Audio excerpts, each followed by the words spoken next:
Christopher here, and today I have a new review. I'm going to be reviewing the Diamond Select Toys Ghostbusters Select Lewis Tully figure. Now, this is the deluxe version that has the diorama pieces, and I've got the whole set that's out so far, the three figures, Ray, Winston, and Lewis. And I'm going to do Lewis first. Quick look at the packaging. You've got the normal Diamond Select Toys flap that folds around the side of the packaging here. Anybody familiar with their Marvel Select figures will be familiar with that flap. It's got a really nice picture on the side here of Rick Moranis as Lewis after he was possessed by Vince Clortho. And on the back, you've got a picture of the figure. That's pretty basic. You got pictures of what else is available, which is your Winston and Ray figures. And then there are apparently going to be 12 of these to build the rooftop diorama. Hopefully we end up getting them all and they don't end up canceling the line, as has happened with some of their lines in the past, from what I understand. They end up getting canceled before they can get all of the parts out. But I'm going to go ahead and get him open, and then we're going to do a review, and I'm also going to do comparisons with the Mattel Lewis Tully figure, or Vince Clortho figure, and the Kenner Lewis figure. The Kenner Lewis figure is mainly just as a sort of showing of the evolution of the Ghostbusters lines throughout the years. This one's based on the cartoon, not the movie Lewis Tully, so there are going to be differences. But I will be back in just a second with that. Alright, I got Lewis out of the packaging here, and oh boy, nothing's broken. I have to say that. At least there's that. Several of the joints are frozen. I'm gonna have to see if I can do anything to loosen those. His arms won't bend at all. The elbow joints are frozen, and his double jointed knees will only bend at the top on both legs. They won't bend at the second lower joint. The other joints seem to work fine. They're rather tight, but they work. Arms go up, they pivot. They've got a bicep swivel. But one of the things that bothered me immediately as soon as I started messing around with any of the joints is several of the joints are painted. If you look under the armpit there, the arm joint there is painted blue instead of being molded blue. So as you move it, that's just going to expose more and more paint as it scrapes away. I'm afraid that these elbow joints are probably the same way, that they're painted blue and probably molded in a flesh tone. Oddly enough, his hands are painted as well, and I don't know if I can get it to show up on camera very well, but they're molded in a white plastic. So as you move the hands, the hand joints are going to expose white plastic instead of flesh plastic, which seems a really odd choice considering they used flesh-colored plastic in other parts of the figure. Another example of flesh-colored plastic is on the underside of the legs here, where you can see his ankles. There is this rubbery material that makes up the shirts that he's wearing. The figure itself actually has a very small joint right here in the torso, it bends just a little bit. It's not much. I'm not even sure why they bothered to include it, but it is there and worth noting. My left leg on Lewis is really, really loose in the upper thigh swivel. The other joints are really tight. You can probably hear them squeaking as I move them. But this one is just loosey-goosey there. It's not a terrible figure, but there are some really odd choices in the design of it. Another thing I found really just kind of bizarre is they went with this plastic for the glasses. It's a rubbery plastic, and it's probably a wise decision. But one of the things I've always thought odd about toy lines is why not just do a clear plastic, and then just a thin paint line, like not even mold frames into them or anything, just, thinly paint the frames on. They always seem really out of scale usually, and for the most part, these actually work really well. There are just a few parts where I feel that they're a little too thick, which might seem odd considering it's Lewis, but I don't know. The Mattel figure has this, similar problem, although that one's a little bit worse because of the scale it's working in. Some of the paint is a little bit sloppy. There's some spots around the hairline where the hair's not fully painted. And that's kind of just nitpicky, but it does kind of bother me. But one of the things that really bothered me when I was watching other reviewers review this is there's no striping on his shirt. If you watch the film, the shirt that Lewis wears is it's like a basic blue shirt, very similar to this, but it has a metallic blue striping through it. And the Mattel figure, while I don't think the pattern is quite right, has that striping on it. So I don't know why Diamond Select opted to not do that. It just seems like it would have looked better. Some of the shirt paint apps are a little bit sloppy as well, where you've got orange bleeding into the blue and blue bleeding into the orange, and some of the buttons are a little bit sloppy, but nothing that's really a deal breaker. But I guess we can go ahead and move on to comparing the figures. So if we bring in the Mattel figure here, this figure stands a fair bit taller. Diamond Select seems to be working in a 7-inch scale, whereas Mattel was working in a 6-inch scale. They both kind of went for the possessed Lewis look, although Mattel didn't do the red eyes, which my webcam's not going to show very well, but Lewis from Diamond Select has red eyes painted on instead of the just basic black eyes that Mattel went for. I kind of wish that both of these had given us a little bit more option for the figure itself. The Mattel figure came with an interchangeable head that had the colander on it. It came with a popcorn container, which we see him messing with in the firehouse. He came with a slice of pizza that he could rub on his face. And then an extra, thing to stick over his head, which was the terror dog, the top of the, Vince Clortho terror dog head that you could stick on there and act like the Ghostbusters remove it at the end of the movie.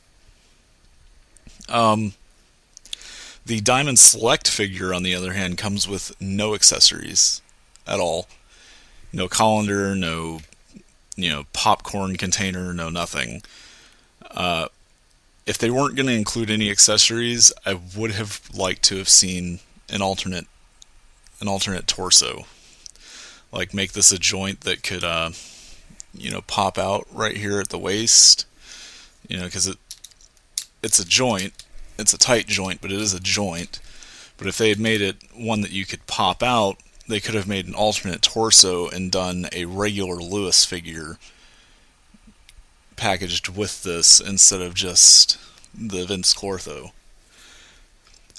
I have a feeling that they'll probably do a regular Lewis figure down the line. We're getting a regular Janine figure later on, and so doing a regular figure, for a normal character isn't outside the realm of possibility. So I would expect to see this more or less repackaged, with a different body sleeve here and a different head for just a normal non-possessed Lewis. But it would have been a nice alternative to just have, an alternative torso or a way to remove this sleeve, like maybe the arms could pop off and the sleeve just slip off the top of the torso and give us a windswept look to it. But that's all preference, I guess. I also have the Kenner Real Ghostbusters Lewis Tully, which is nearly half the size of the Diamond Select figure. But it's just kind of fun to show kind of how the characters' action figures have evolved over the years. They've been progressively getting larger and more detailed. But on the whole, I honestly am not very impressed with this figure. The articulation's okay. If I can get the joints freed up, it will help a lot. It's more articulated than the Mattel figure is, and that's great and all, but some of the articulation is hindered. Like, he can look down a fair amount, but he can't really look up. And if you're going to do a Lewis in this style, I'd kind of like him to be able to look up, he was approaching the, like the apartment building that he and Dana shared and looking up at it after the side gets blown out. It'd be kind of cool to be able to, do some different posing with that, and we really just don't have that option because, the figure doesn't have that posability. The hair is the biggest hindrance in it looking up. If the hair were, if the hairline were shorter or maybe a more flexible material, he might be able to look up that far. But the decisions just kind of left it unable to do that. But yeah, for this, I'd say it's a pass for me. But I am glad I got it because the diorama pieces are actually very well sculpted.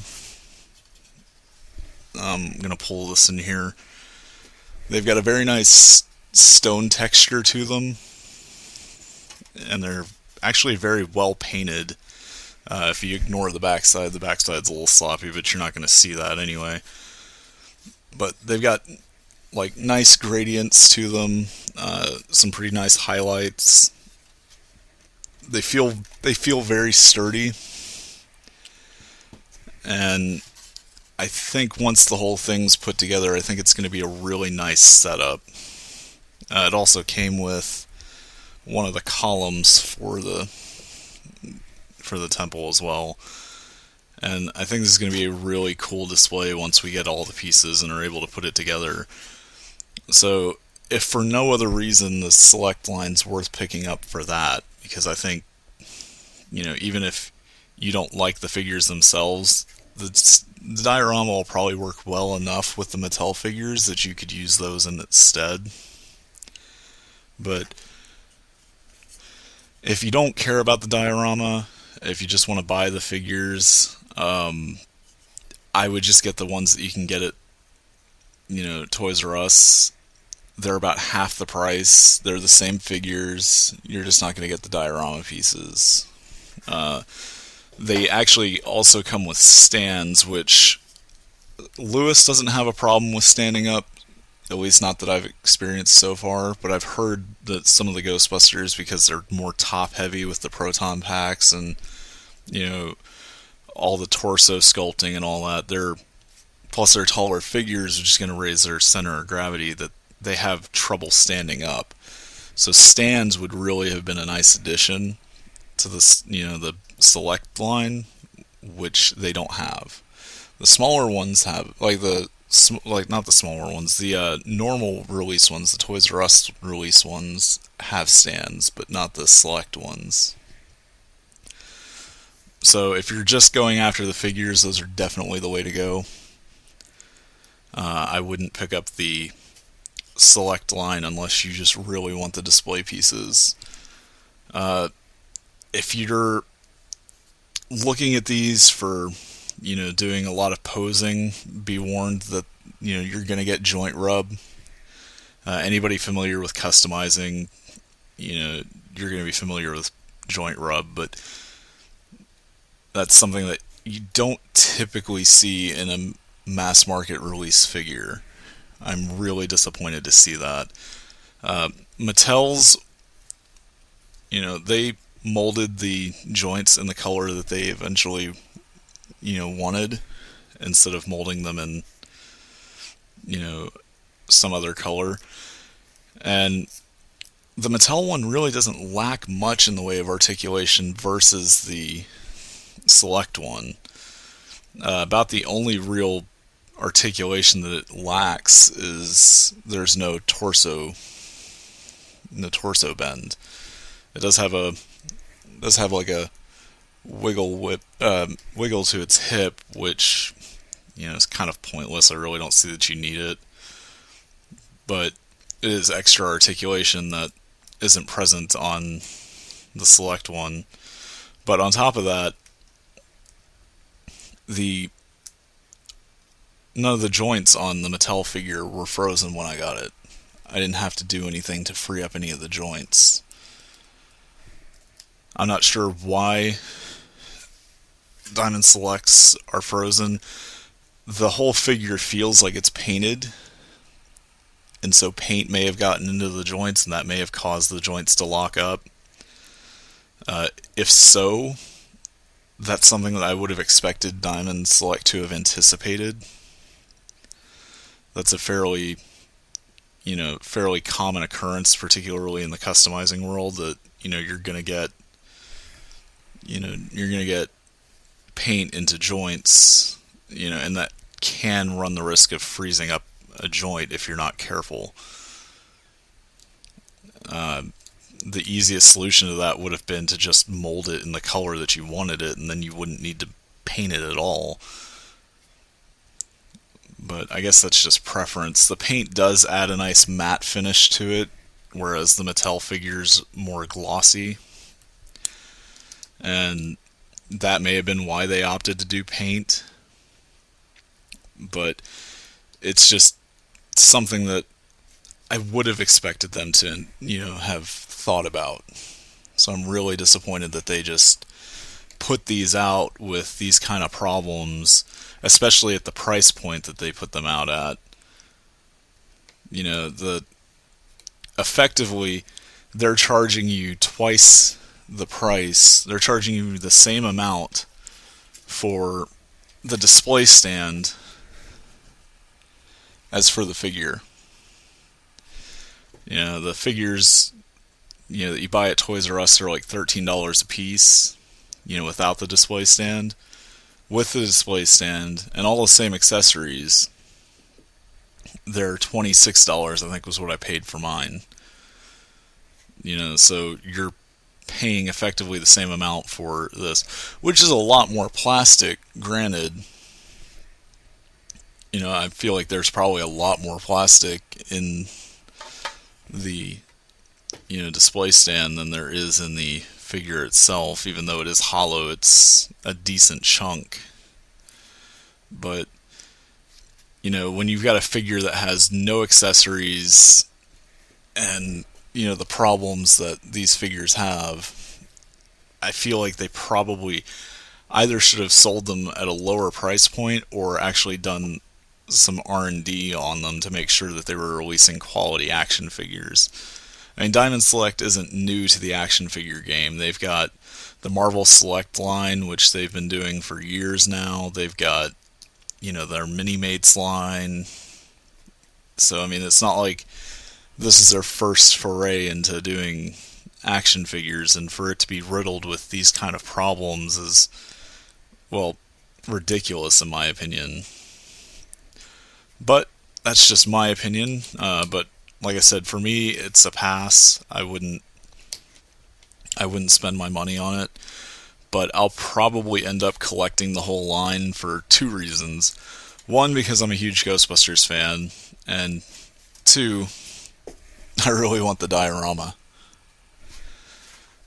But that's a decision that you'll have to make for yourself. Is the diorama worth the price of buying all of these figures, or are you a big enough Ghostbusters fan to justify it? If so, they're worth picking up for the diorama pieces alone, but keep in mind that if you're not going to care for the figures, you're spending $26 plus, depending upon where you get them, for the diorama piece, when the figure itself can, run you a mere $13 a piece at, your local Toys R Us. But I will be back shortly with the reviews for Winston and Ray, and we'll see how they fare. From earlier reviews, I'm probably inclined to say not much better. Alright, see you guys next time.